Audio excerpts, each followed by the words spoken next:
Pasca Daralun, ribuan masyarakat Aceh memadati halaman Masjid Raya Baitur Rahman, Kota Banda Aceh pada Kamis 2 November 2023. Kehadiran warga untuk melaksanakan doa bersama untuk rakyat Palestina.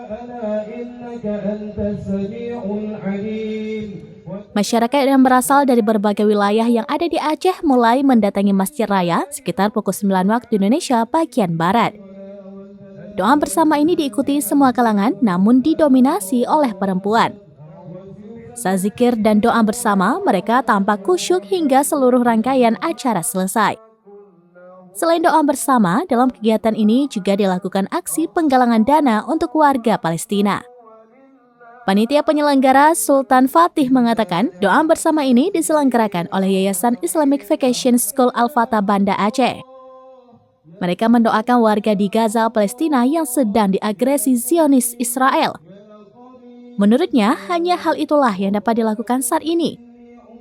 Pasalnya, jika memberikan harta benda, tidak semua masyarakat mampu. Akan tetapi, hanya mengirimkan doa diyakini mampu dilakukan semua umat muslim.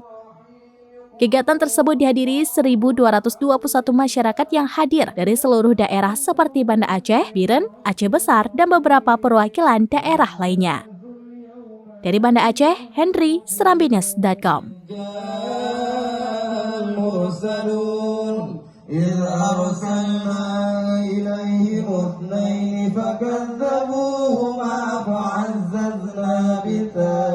Download Tribun X sekarang.